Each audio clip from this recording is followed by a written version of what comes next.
All right, here we go. Today is Friday, March 14th, 2025. Got my little iPad set up over here, which is basically just the way to make sure I'm staying somewhat on topic. So I'm gonna start actually adding videos to YouTube. I think it's gonna make it a lot easier for you guys to be able to access these videos later on in life. Either when you actually start caring about this stuff or when I tell you that you need to start watching these videos. A lot has happened over the last 3 months. So I am just going to stay super high level today and see how many of these big items I can get through, even on a high level, and it might still eat up a good amount of time. So let's just jump right in. Let's see. We'll start with December. So December. If you remember, right, we've got a number of short-term vacation rental properties, Airbnb type properties, where we're living right now. We were trying to diversify a little bit, and so we wanted to move towards some long-term rental investment properties as well. We decided on picking some up in Las Vegas, and the way that we were going to do this was we were going to use a 1031 exchange. So we had two of our properties around here listed for sale. We sold both of those. I think they both closed in November sometime. And so we used a 1031 exchange, right?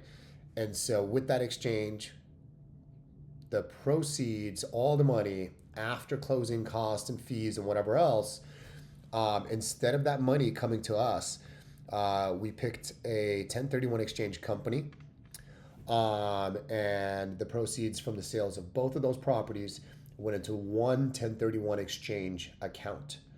That's a 1031 exchange company managed. We then had 40 or 45 days, I'll have to double check my facts here, to find the new investment properties we were going to buy, and then actually enter into escrow on those. And once that 45 day period is up, you cannot change. So like you really need to make sure that you're pressure testing the deals and making sure that you're going to be able to close. I will probably do a deeper dive on just 1031 exchanges in general. There were some learnings I had from that, some things that I thought was, when I initially thought of them, a lot of times people would say, oh, they have to be like for like properties. Found out that's not necessarily true. I think the short version is, if you have an investment property, you can sell it and you just have to buy another investment property. So you could sell a single family home investment property, sell that, and then pick up a commercial property if you wanted to, or a multi-unit apartment building if you wanted to. You just have to make sure that the numbers actually add up. You can't sell and then buy something new that is less valuable. I think the value of the new investment has to be equal or greater than, but also that value can't exceed 2 times the value which sold. So there are some rules and limitations that you got to follow. But anyways, we sold 2 properties and we picked up 4 new properties in Las Vegas. 2 in Summerlin, and then 2 right next to Summerlin on the west side, south side. And I will probably spend more time going a little bit deeper on, hey, wait a minute, why Las Vegas? Why Summerlin? And so hopefully that'll play out a little bit later, but definitely Las Vegas is an up and coming, well, I mean, it's been nice, it's been good. Lots of people have been moving there for a very long time, but right now it seems like it's accelerating. Lots of people are moving out there. So we are thinking those are going to be good investments. We will see how that pans out. Outside of actually entering into escrow on those 4 properties in December, we also picked up our very first car that's 100% going to be used for Turo. So hopefully Turo is around by the time you guys watch these videos. Turo is a marketplace where you can take your car, you list it on there, and you allow other people to rent that car. And Turo is just the marketplace, right? So they'll handle the transaction. So if I wanted to go and rent a car, but I don't want to go through a traditional car rental space, then no problem. I can go to Turo and pick out the cars that I want, pay Turo. Turo collects a fee, and then the owner of that car gets paid out. And you could do that with just like any car, right? So you could take the car you already have, and if you just wanted to have it on Turo and let people rent it from you, a couple of weekends out of the month when you're not using it, that's great.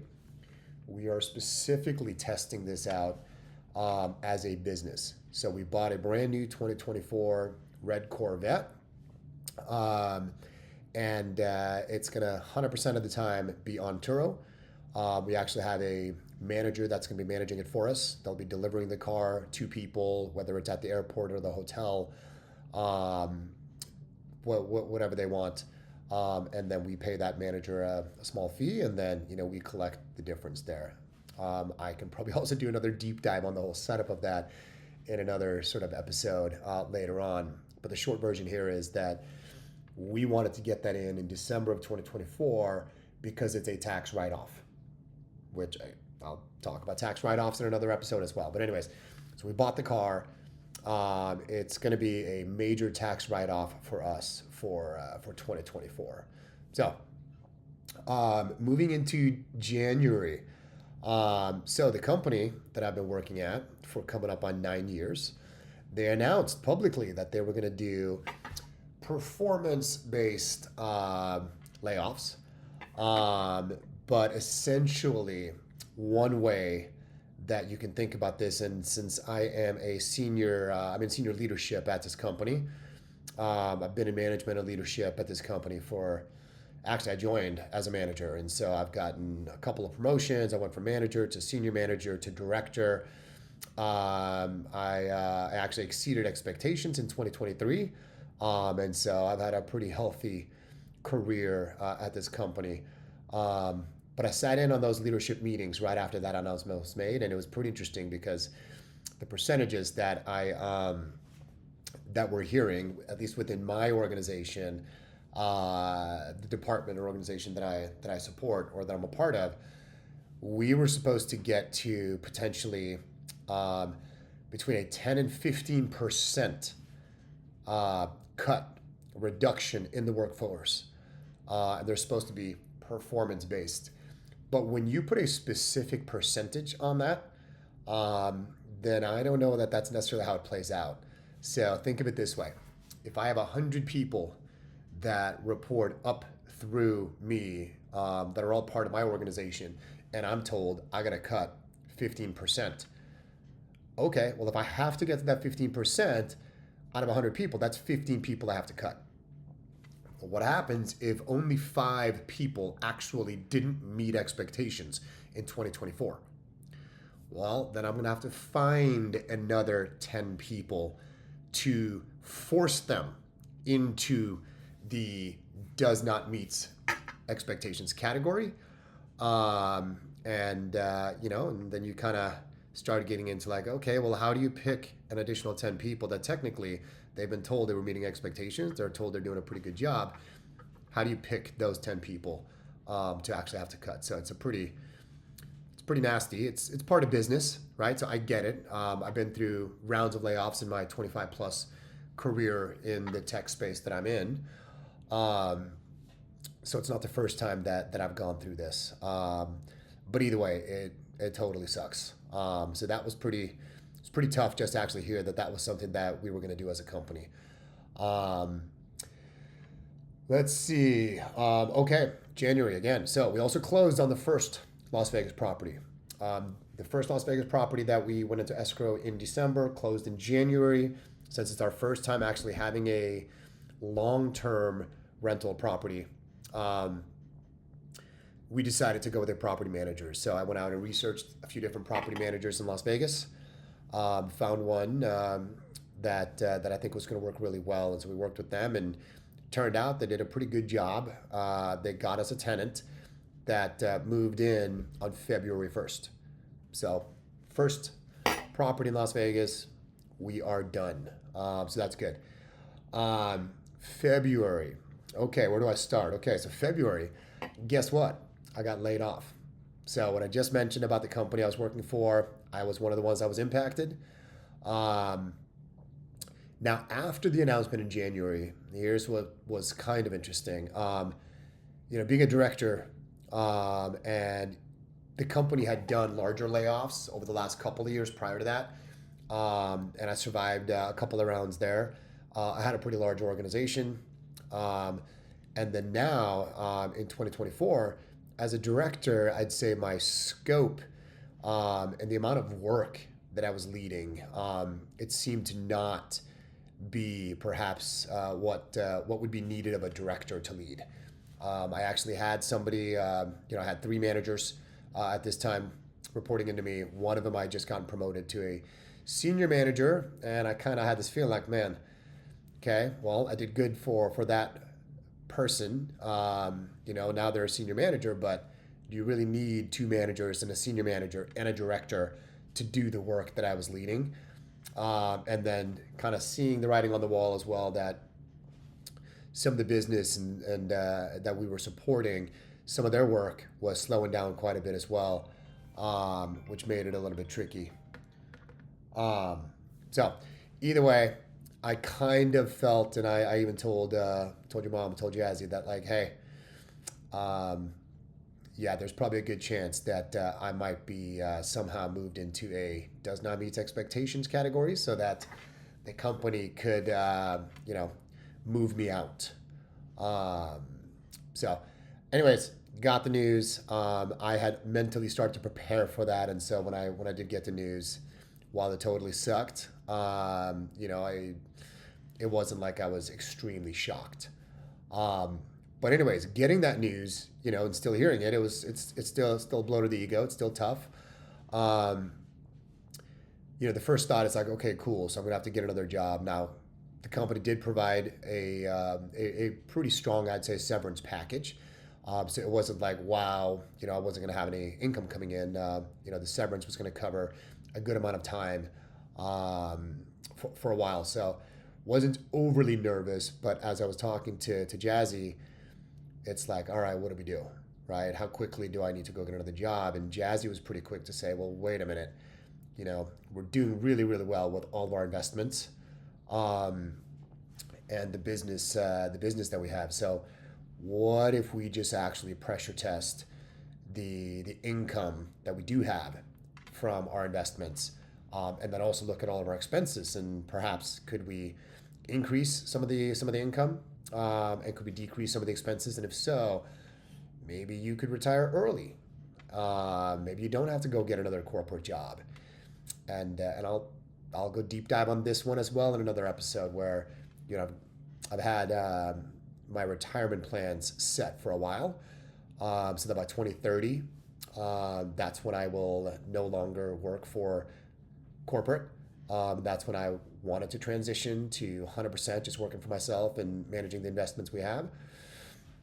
So now maybe there's an opportunity to sort of fast track that and maybe make that happen right now. So I'm kind of in the process of going through it now. It seems like we could make it work, but I think our lifestyle would probably have to change quite a bit more than what we would really want. So if I don't get another job, can we survive? 100%. We can make that happen. Would it mean, less vacations, less traveling, and maybe pull back on some of the spending on some of the stuff that we normally enjoy spending on? Then yeah. So the quality of life, could suffer a little bit, but it wouldn't be the end of the world. So with that, actually just this week, I think I'm still talking about February, so I'll touch on kind of where I'm at now, but what's next? Oh, well, February, we did close on the additional 3 Las Vegas properties.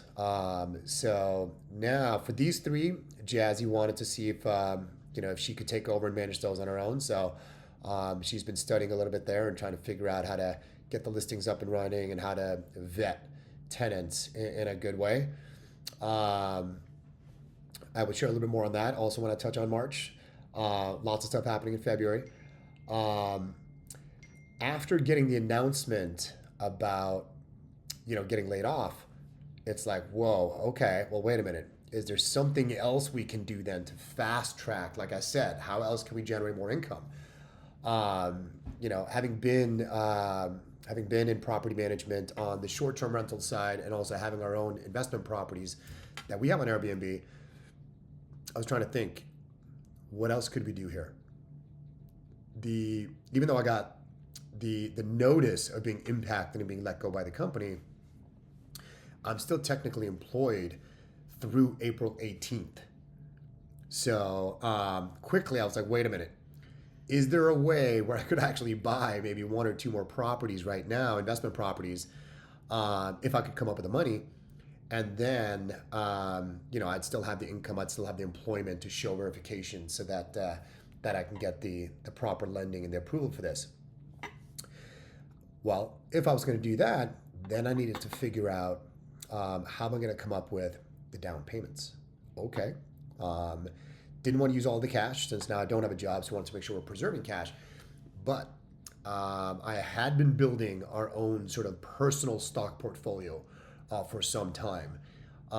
And there is I wouldn't call it a trick per se, but like there's a way that a lot of rich/wealthy people, rather than selling assets, selling stocks, selling real estate so that they can get cash for another type of investment, there are ways you can borrow against your assets, right? I think the one that's very common that most people know is you could do a home equity line of credit, right? It's a HELOC. That is, you own a property, and then if you have equity in that property, you could just borrow against your house, right? So you'll get like a line of credit. The bank will give you money. You could even do a second mortgage or a cash out refinance where you could take the property and the lender, the bank, whatever, they'll give you money, right? Because it's secured against the house that you have. Well, we have investment properties, so that's a little bit different. Turns out that it's not that easy to get HELOCs on your investment properties.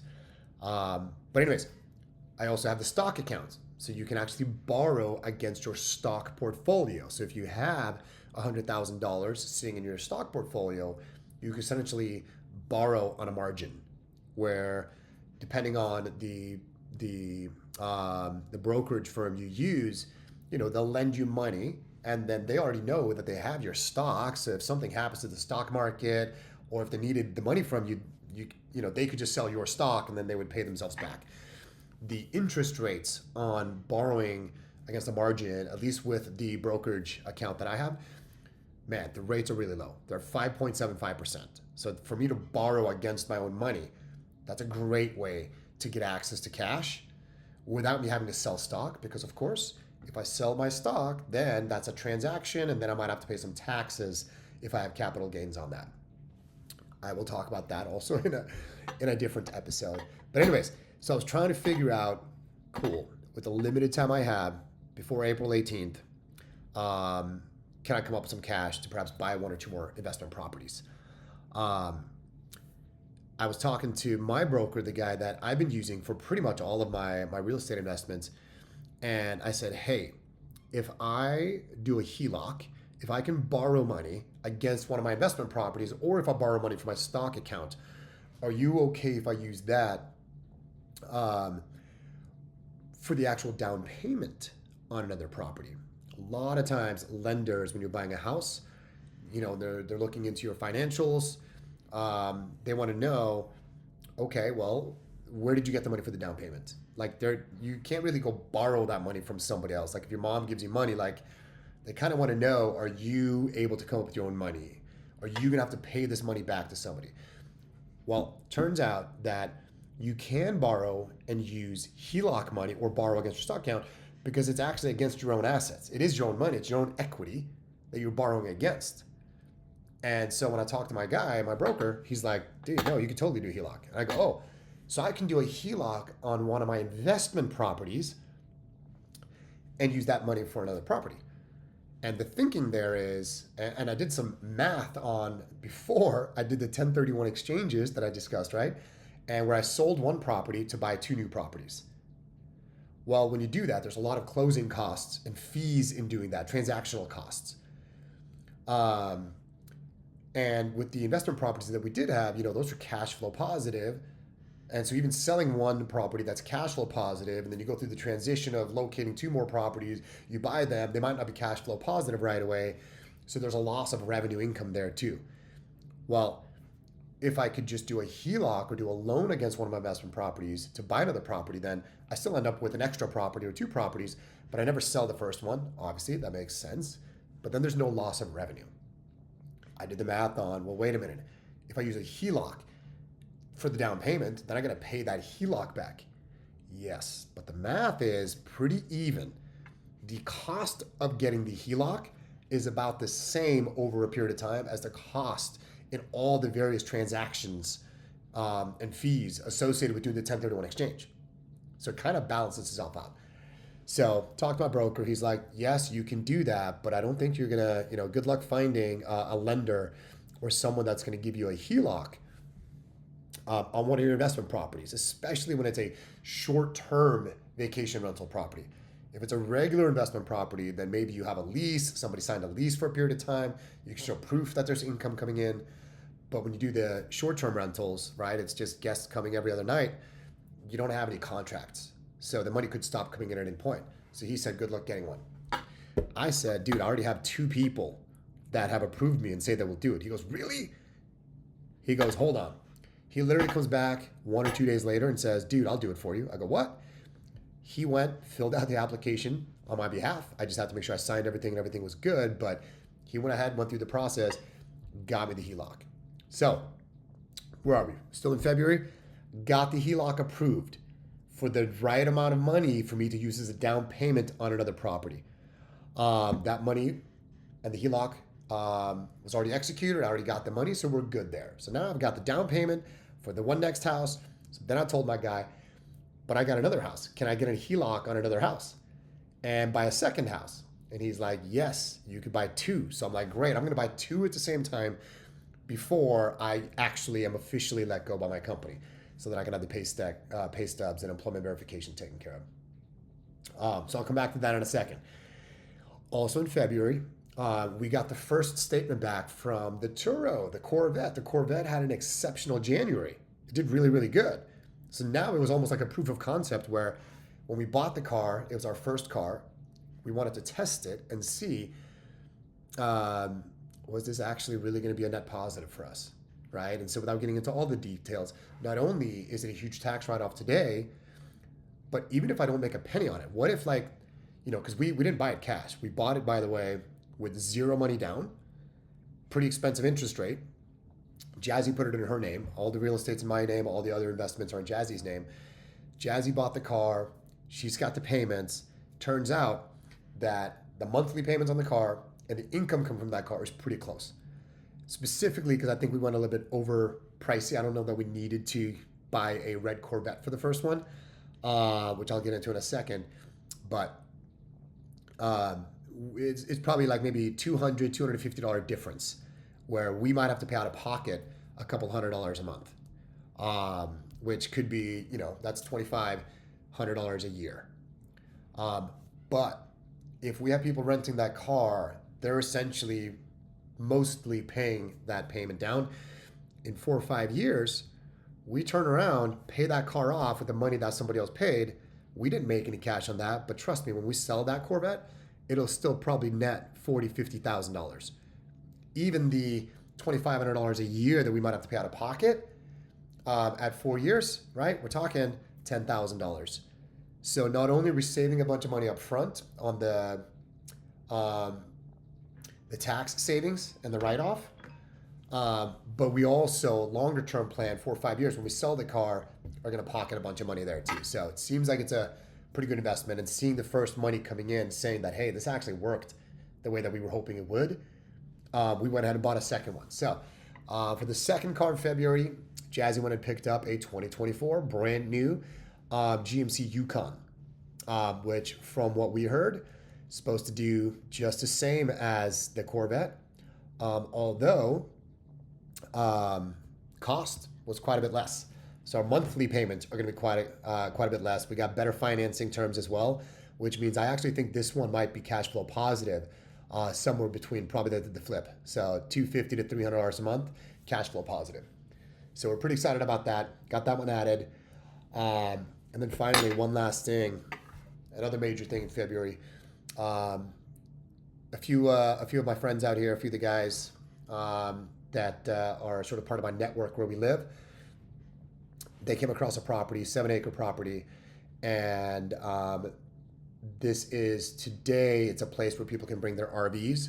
So people that are on vacation, they come up through the mountains, they go, they park their RVs, right? And then it had like an event type hall where they would hold events. It's a pretty big space where I think the capacity is somewhere around 200 to 300 people inside the event center.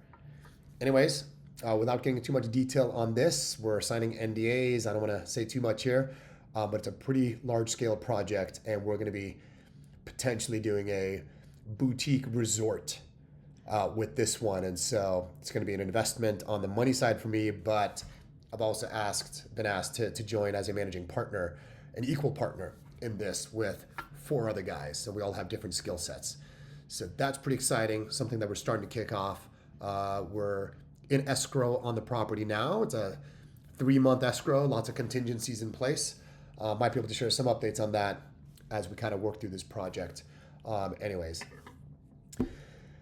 And now we're getting to March. Wow. Okay. So let's see. Which one do I want to start with here? I'll start with the resume and the job hunting, right? So after the pressure testing, like I said, I probably best that I get a job. Not just because if I don't get another job and we don't have that income, would our sort of the quality of life kind of go down a bit, and perhaps we'd be a little bit uncomfortable.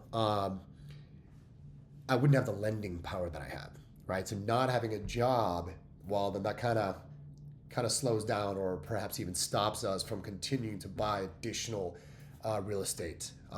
So having that job and the paycheck would help a lot. So, man, in like 9 years, just started putting pen to paper on, my resume, working on the resume, put together a resume, and started to kind of reach out to a few people. So got 2 calls set up next week. One with the old global head of the organization that I am with today, that I was just laid off from, but she left, I think about a year ago, and she's now the head of an organization at another company. So I reached out to her. We're going to talk next Friday. I've got a couple of other calls lined up, so we'll see where that goes.